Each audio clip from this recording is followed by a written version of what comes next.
8 seconds to the ninth gate of hell. 8 seconds to the ninth gate of hell. That's what I'm just going to call this little note-taking segment here, where I'm building up some anxiety about all these notes I'm writing down and not getting them out. So this hodgepodge here, this is a,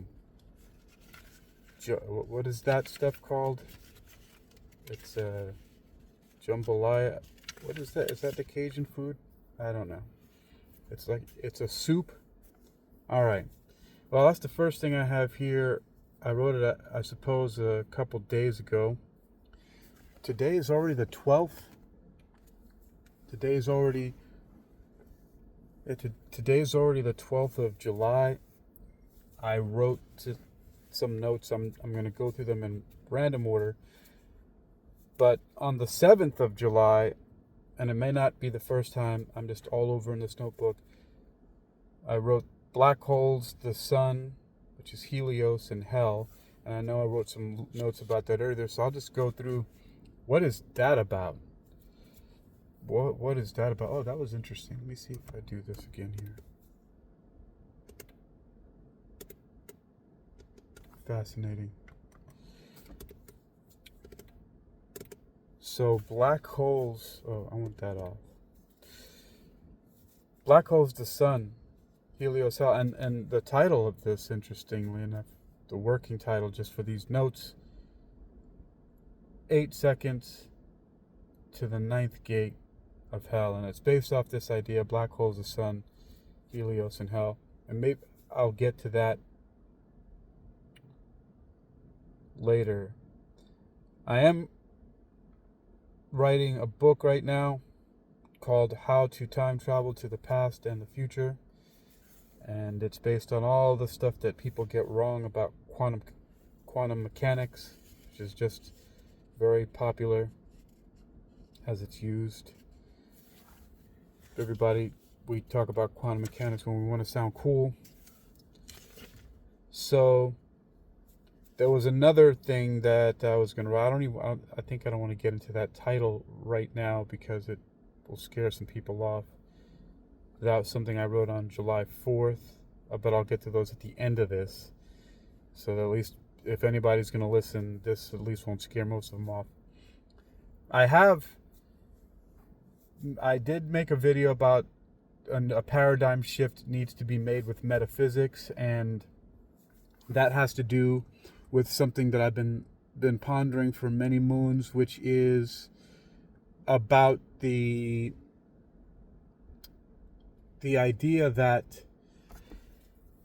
a lot of people in metaphysics who consider themselves to be metaphysicians or metaphysicists, how there's a lot of this talk about how physicists and scientists in general in the material sciences, natural sciences, the metaphysicists, the New Age people, us Oogie Boogie, airy fairy types, usually will say that scientists are very limited in their thinking and they don't know anything about what goes beyond that, which is why there's a reason for metaphysics, or something that goes beyond. And my contention with that is that that's only a thought that a lot of people have or go along with when they're not scientifically educated in some of the basics of math and the natural sciences and things like that as a launching pad to step off from. I know because I have a lot of experience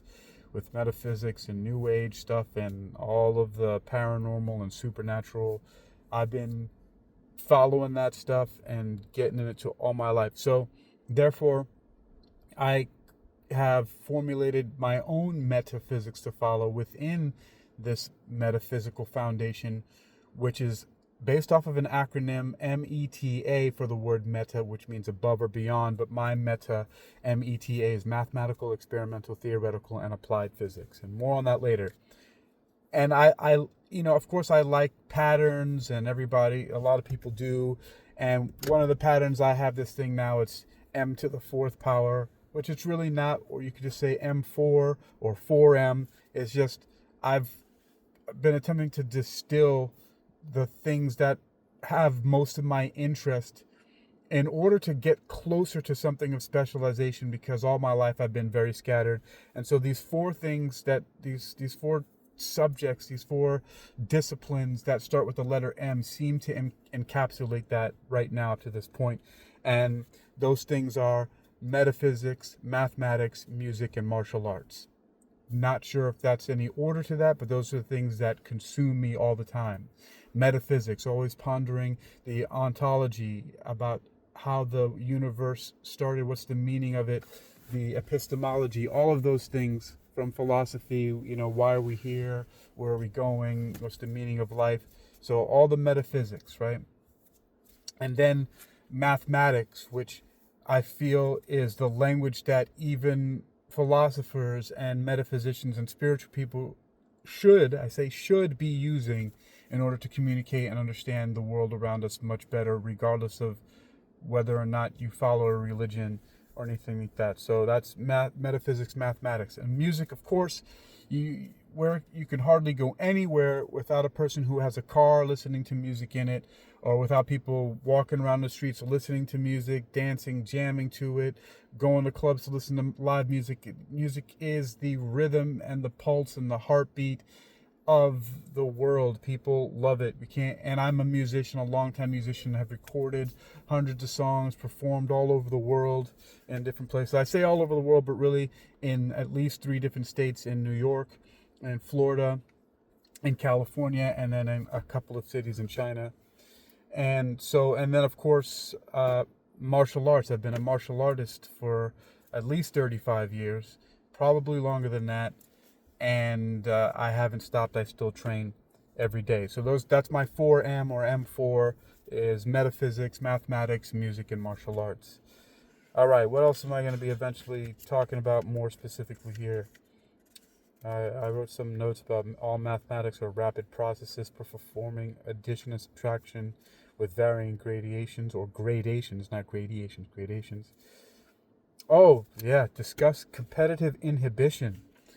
There's a movie called Lorenzo's Oil, and Lorenzo's Oil, basically a little boy, Lorenzo Michael Murphy Adone, came down, he was afflicted with a disease called adrenoleukodystrophy, or ALD for short, in which an accumulation of these very long chain fatty acids would build up into the brain, and it would eat away at the white matter, which makes up the myelin sheaths. And within 2 years of diagnosis of this disease, usually the boys died. He lived a lot longer, up into his 20s, because his parents, they researched and studied and found that by extracting erucic acid and oleic acid from erucic comes from rapeseed and oleic acid comes from olive oil, and combining that in a certain way, it forced an enzyme in the body to compete with elongating those fatty acids from the olive oil and the rapeseed, the oleic acid and the erucic acid, and it forced that enzyme to compete with the elongating of those. And so when more of those good fatty acids from the olive oil and the rapeseed oil were put in, the enzyme was too occupied. Its elongating capabilities were in competition with the elongating capabilities of the bad fatty acids that were eating away at the myelin. So this is something that's known in biology called competitive inhibition, when an enzyme is occupied doing something when it could be doing something else, because it favors one process over another when you give it more. But this idea of competitive inhibition, I don't believe it's possible that it was, but I don't recall it being specifically or explicitly told in the movie. But it was something that I saw, which is something that happens a lot in science. Actually, there was an implied in the movie when they were talking about AIDS patients and AZT and how the drugs had to be pushed forward, but the only reason why it was done was because the families of people got together and they basically lobbied for it to get out there. And one of the things that they found, one of the things that the parents of Lorenzo did, the Odones, they got all of these different doctors and scientists and researchers from around the world together because they were researching from all these different people from around the world. And they found basically, and I'm putting this term on it, and again, I'm pretty certain it wasn't explicitly said in the movie, but this is the idea I got, that competitive inhibition, it can also be a term applied to what happens when researchers, scientists, and doctors are working in isolation around the world and not sharing their research. It's this competition for the first to publish, the first to do the research, the first to do experiments, the first to get a drug into the pipeline with the FDA to get approved, to be put on sale, and so on and so forth, right? Win a Nobel Prize and all those other things like that. So the progress is being inhibited by their competition that's just built into the system. So competitive inhibition squared in that movie is because, one, competitive inhibition was a process that the enzyme underwent when an excessive amount of these good fatty acids were introduced to it. And also competitive inhibition is a term that could be applied to what happens when scientists, researchers, doctors around the world are not sharing their information because they want to be the first ones to publish and go to market with everything like that. So the progress is inhibited by this competition. Okay, that's competitive inhibition. I am definitely going to be doing some talks and podcasts. I got to get on my Spreaker account about how to sell more books, the process for doing that. And I was sitting with a new friend who I met at Barnes & Noble's bookstore in Town Center in Virginia Beach. And she also wants to be an author. And she had mentioned to me when I brought up to her, so she was asking questions like, how much does it cost to print out the books before you sell it? How much do they take? And I said, it's print on demand. You have to have a certain page count with when you want to go through Amazon and their KDP. Most of my books, they're under 70 pages, and so they're only in ebook form, and it has to get at least 70 pages. But I said it's print on demand, and once you get to 70 pages, then you can make it available in paperback and then hardcover. She says, oh, I didn't know that. You should do podcasts and talks telling people how to get that publication process started. So that's something I'm going to do. And I also know that it'll put more attention on my books.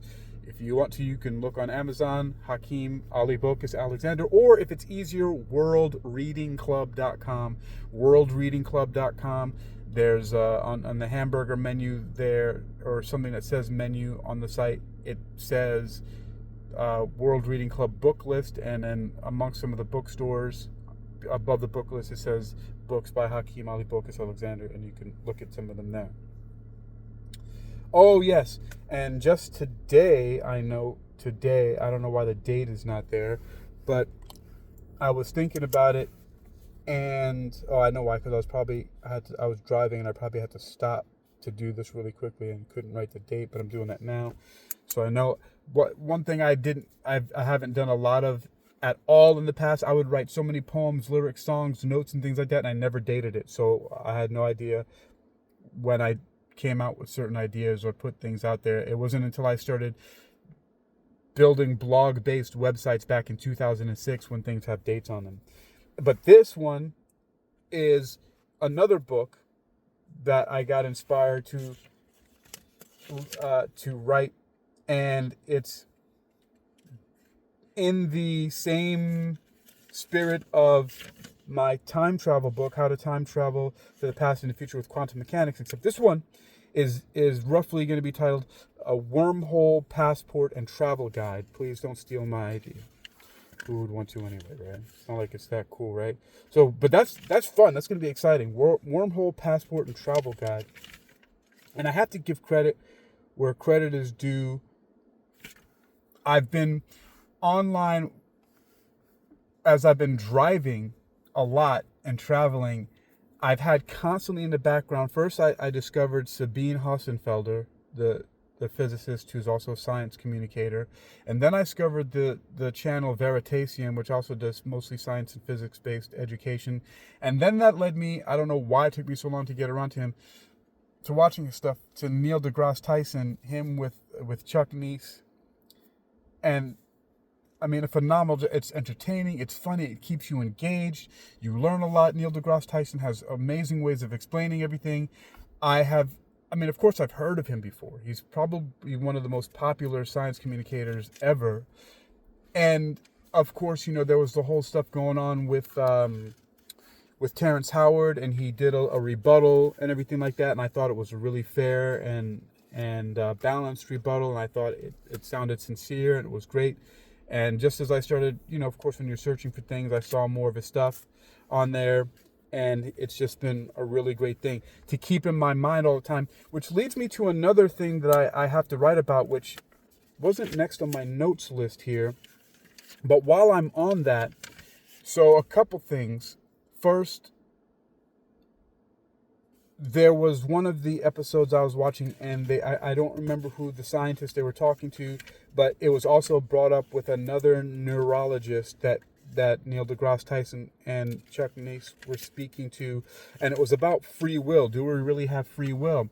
And the way that they were talking about it, and how the processes starting from the Big Bang that were set in motion, we really don't have free will because everything is a consequence of something that came before it.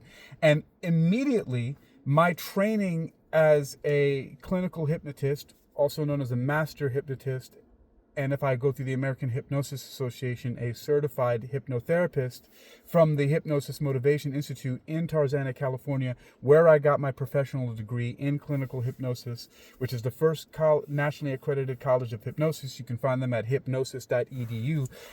But that talk about free will went into my hypnosis training, and it actually gave me an idea that I felt like verified why, at least from physics standpoint, why hypnosis works. If there's no free will, and this also ties into me driving around constantly, nonstop, listening to scientists speak and explain things in different ways, and also during the day where I'm constantly just studying mathematics and physics and working out equations and doing all that stuff on my own, and looking through all these books on physics and math, and just really pouring in there and wanting to really understand the secrets of the universe. And that's the real magic to me. That's the real metaphysics. But the point is I've realized that we may not have free will per se. However, when we realize that we can put into motion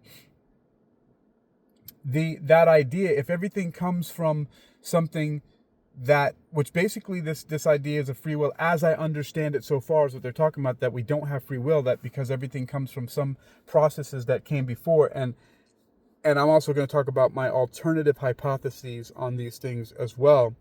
But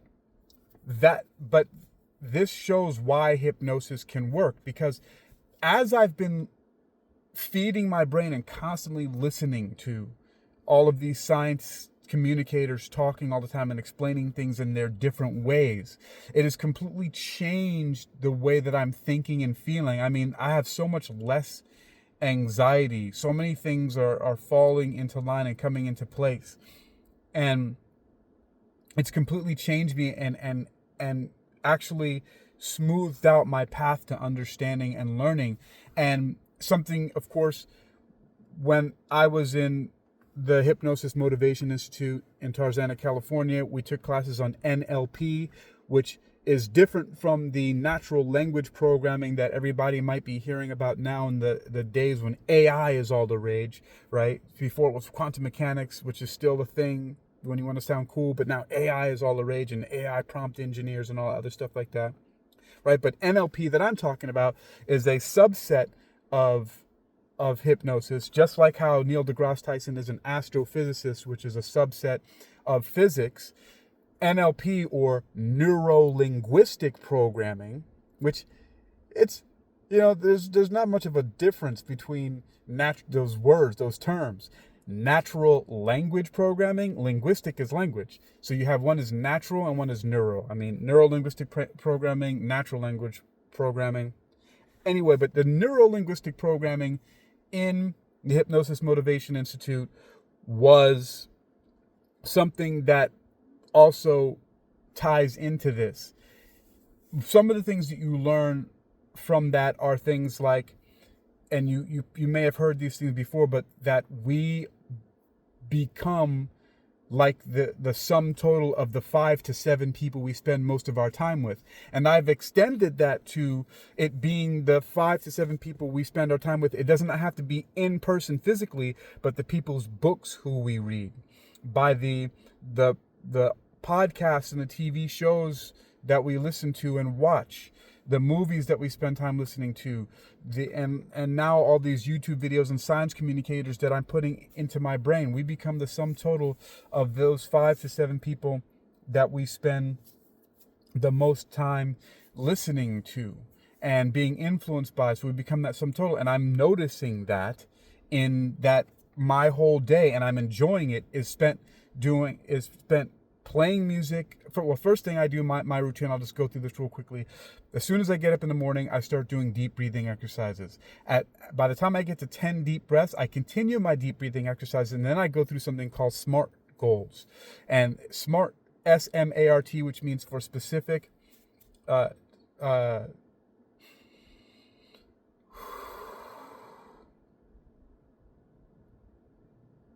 so these SMART goals that I go through, and I don't know why I just now had because I think about this all the time, why I had a flub. Maybe it's because it's 5 o'clock in the morning, but it's specific, measurable, attainable, realistic, and time-bound.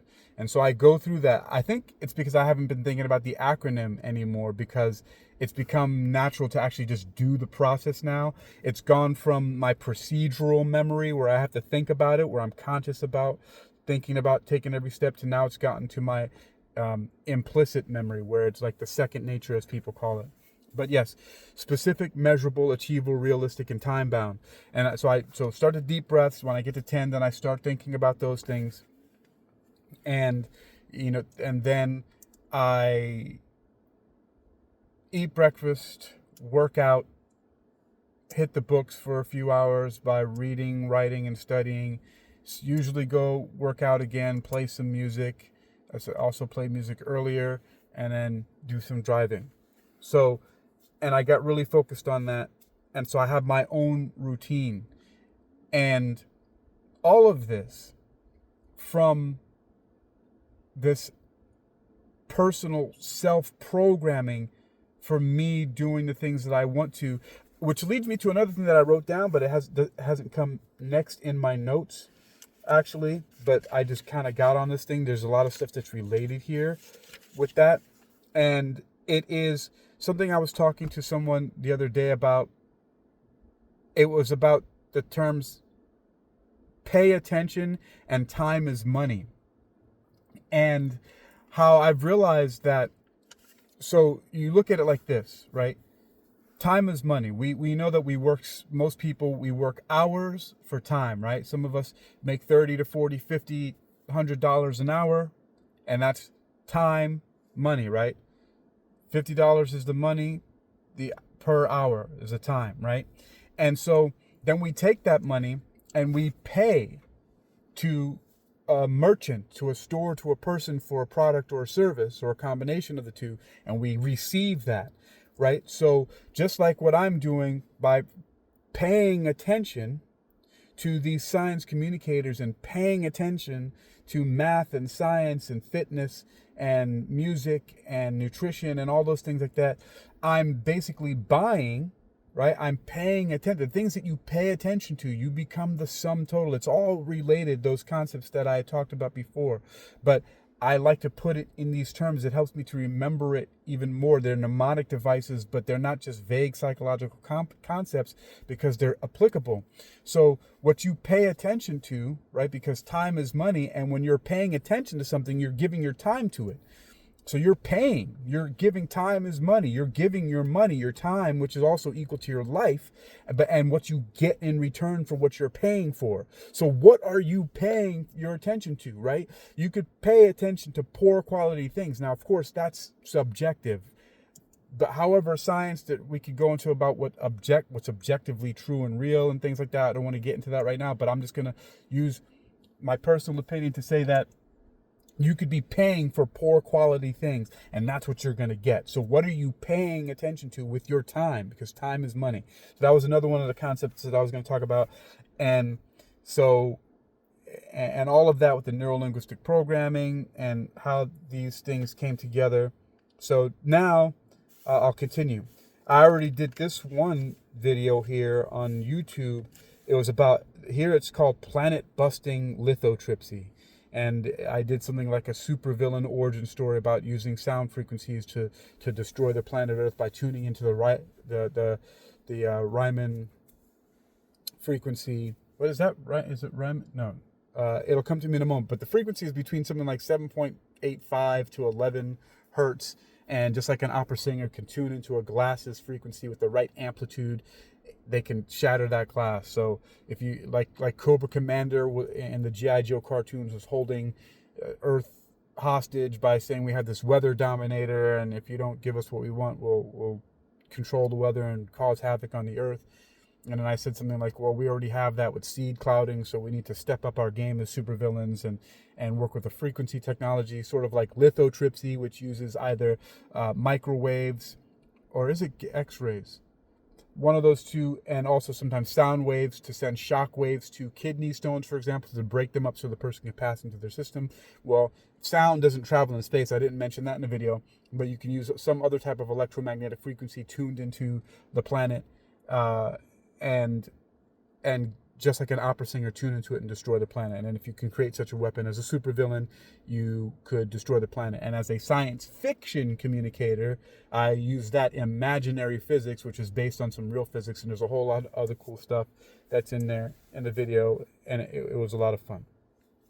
Also, some of the things, and this is not developed at all, but, you know, there's a lot of talk about what actually dark matter and dark energy is. So dark matter is the force that we feel that we are able to detect the extra gravity from, but can't see it and don't interact with it. But there's something causing an extra pull of gravity that's pulling certain things together in the universe. And then you have dark energy, which somehow is acting like the opposite of gravity, which is expanding the universe. And I was wondering, again, you know, this is just really hypothetical. What if, because because of the Big Bang and from what we know about the cosmic microwave background, the CMB, the cosmic microwave background, that the universe is expanding out at a constant rate, and it's so far from the Big Bang, it's spherical in nature because everything is going outwards at the same time, like a bubble being blown up, but imagine just growing from the center. And so, but imagine what, because we don't detect, like most of the universe, we don't see antimatter. There's very little antimatter in the known physical universe, because if there was more, then it would interact with the matter that we have, and then it would collide and annihilate into energy, and then there wouldn't be any matter, and we wouldn't have the universe in the way that we have it now. So I hypothesized, or just thought, it was just a thought experiment. I haven't developed it, but I'll go into looking into it more.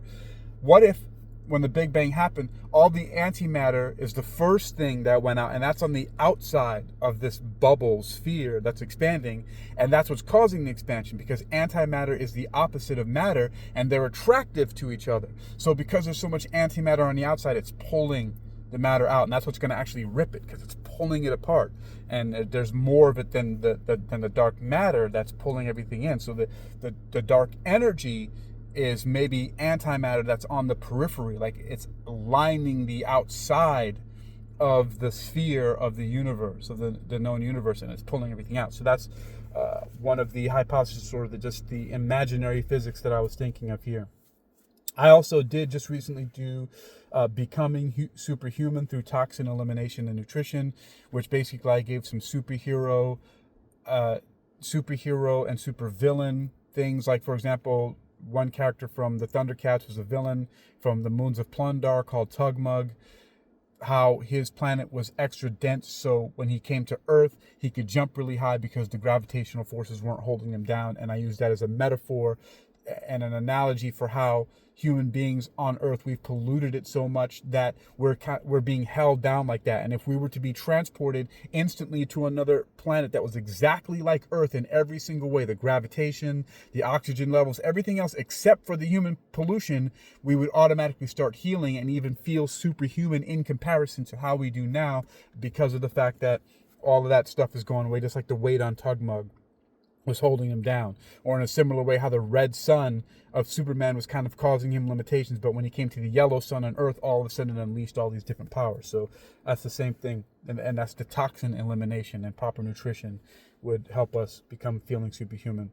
I already did that video just recently, and then I also, not too long ago, also did a podcast on Spreaker. And so these are things that I've also talked about years before as well. But one of them is grief as weight. This one's been a really important one and necessary one for me as a fitness trainer.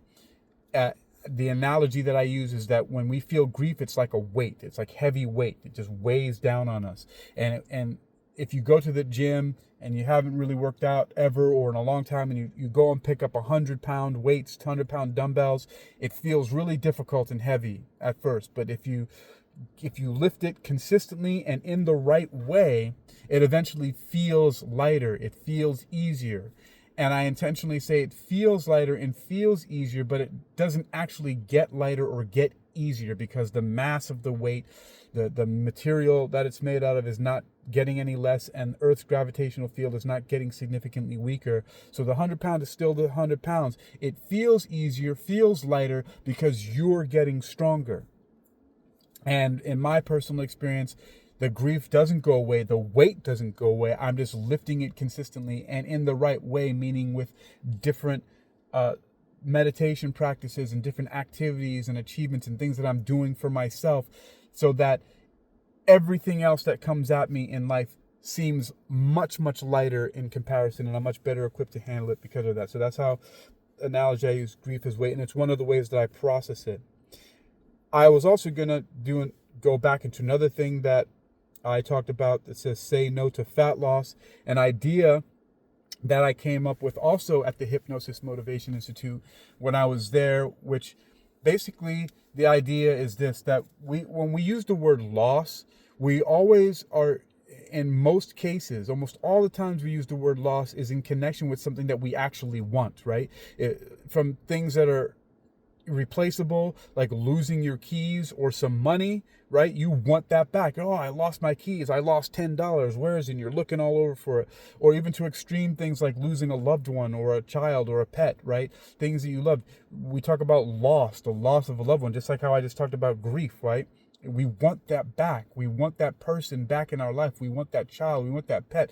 We want that thing, that person, that love, that feeling that's missing. We want it back. Whenever we talk about loss, it's always connected to something that we want back. And we have psychological subconscious mechanisms that are set up with that longing that's pulling us, that where we want to hold that thing close again. So why do we use that with something that we don't want for most people, which is excess body fat?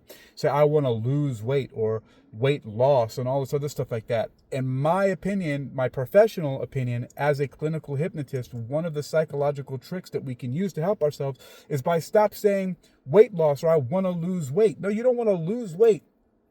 Because things that you lose, you subconsciously want to bring it back to yourself. So you're subconsciously always seeking or having a longing for that back. So why do we connect the word loss with fat and things like that when we really want to get rid of it? We should say, I want to manage my weight. I want to become more fit, right? I want to reduce my body weight, different things, anything but lose weight, right? Because so I call that Say No to Fat Loss. There were other titles that I gave to it. Oh, here's the notes about deterministic lack of free will influence on hypnotic suggestion. So I touched that on it. Okay, and here is the time is money. Use it to pay attention to what matters. I did, yes, imaginary physics, science fiction communicator. That was on the 10th. Superhuman nutrition, sometimes equals subtraction. All right. What else? Let's see if I have any more notes here. There are it's something about there's a planet that, what is that? LHS 1140b. Oh yeah, discovered in 2017. No. Okay, we can determine square roots. Oh, inspection. Trial and error. Right hand rules, orbits, molecules, religions. 8 seconds to the gate to the 8 seconds to the ninth gate of hell. All right, what other notes do I have here? So it looks like that's it for now. Oh, subquantum kinetic string theory and ontological mathematics. I know those things sound funky, but okay. So the right-hand rule does go with orbits, molecules, and there's a cool religious connection. I haven't quite developed that, but I know everything that's the ingredients in there. Oh, speaking of ingredients, I also did a talk about how people who are great chefs and cooks have the same skills to do laboratory experiments, because basically following the instructions from a paper that was published about an experiment that was done in a laboratory is similar to following a recipe to bake a cake, for example. You get the box, you see all the different ingredients, and it's the same thing as that, where basically you see the type of ingredients, you see the amounts of the ingredients, you see the temperature that they need to be processed at, and the time that they need to be processed at that temperature, and also whether the time of which that temperature needs to be changed, and the order in which you need to combine those different ingredients or substances. And finally, wrapping up, the 8 seconds to the ninth gate of hell. This is one I also wrote about before in a much different way, but this is why. Oh, and I'm not even going to talk about the other one right now, but that I said I wasn't going to read because it would scare people. I mean, it's not that I'm concerned about that. It's just that I don't think it really even matters right now. It's another book that I'm going to be working on. But 8 seconds to the ninth gate of hell. So there's some interesting linguistic connections, and it's also, interestingly enough, connected to, I got to write down to do more of, I did stuff about orgasms of the gods, and my Area 51 and the gray aliens, which is not what you think. It's just simply this kind of stuff that I'm about to talk about the 8 seconds to the ninth gate of hell, which has nothing really to do. I'm learning how to do clickbait things, but clickbait things that actually lead to even more profound and deeper real information that's not, it's not a bait and switch. That's what it is. It's just, they're interesting to me. I'm learning how to use my fantasy prone mind to get into these really interesting theoretical, hypothetical, science fiction and fantasy type of things that are all rooted in the sciences. So 8 seconds to the ninth gate of hell. To me, when I started looking at different words for hell, I saw some interesting things that have to do with astrophysics. And here's what it is. So in Hebrew, in the Jewish religion, Judaism, you have something called Sheol, which is the Jewish hell, which also is sometimes known as separation from God. But what I saw in there were two words, and here's the two words, two other words for the sun in two other languages. One is in Greek, is Helios, and the other one is soul in Latin. And also, of course, in the other romantic languages, Spanish, Portuguese, French, and Italian, and not even that order, because you could go, right? You can go Latin, then Italian, Spanish, Portuguese, and French, probably in that order. I don't know. I've never looked at the origin, but it seems like that would be the logical order is how they would go in. But all of those have soul, S-O-L, as the word for sun. And then Helios is the Greek word for sun, right? But then you look at Sheol. To me, Sheol, the word for hell, looked like a combination, to me at least, of the words soul and Helios, Sheol. I know, taking a stretch, but follow with me for a moment, right? So what is in the Abrahamic religions one of the descriptions of hell? an everlasting lake of fire, right? In which the souls are sent to burn forevermore in torment. But this is very key, and this has to do with plasma physics and cosmology and astrophysics. An everlasting lake of fire, something that seems to last forever. Well, the sun has been around for billions of years and will be around for a few billion more. And relatively, in comparison to a human lifespan, that's forever, right? That's forever. And so if you look at these words for the sun, you have Helios, which actually has the word hell in it, right? And soul, sun, Sheol, I know, a stretch, but here's the other cool thing that links these things together. What is the sun? It's a plasma, which is a lake of fire. It's neither gas, solid, nor liquid. It's kind of all three at the same time, and it's everlasting. It's billions of years. It's a lake of fire.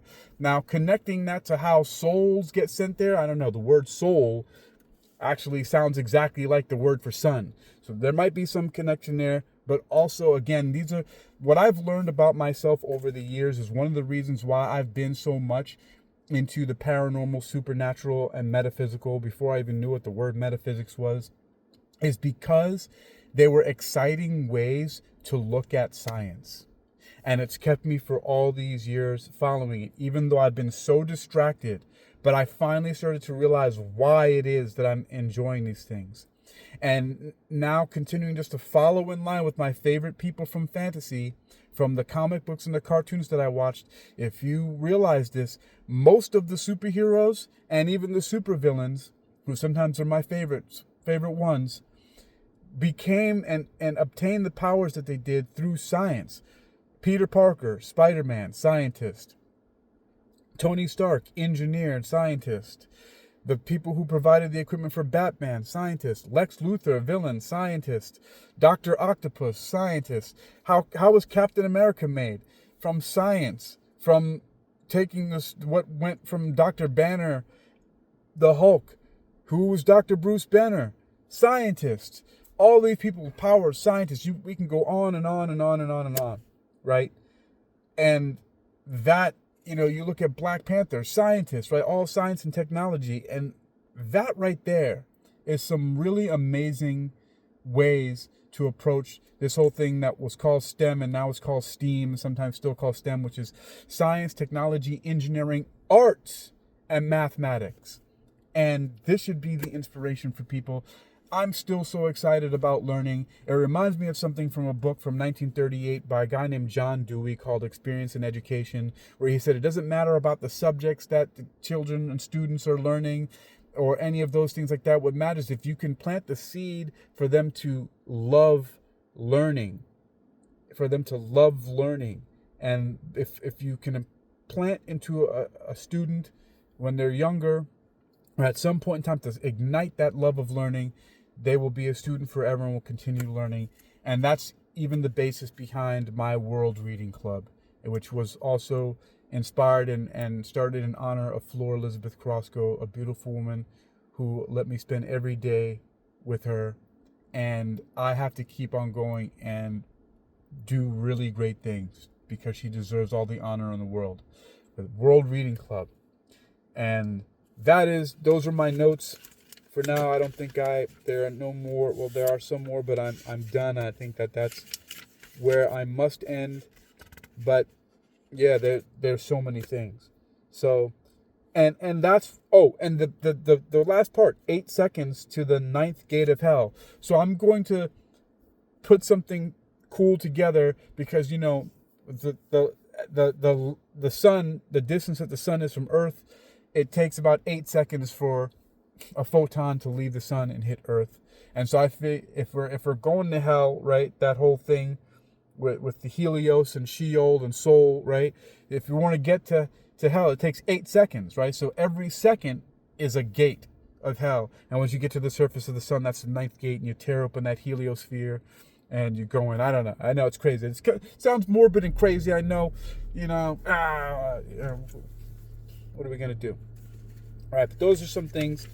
It should be interesting. At least it is for me. And if you clicked on this, then you have to tolerate that. So That's it. That's what I called this. 8 seconds to the ninth gate of hell.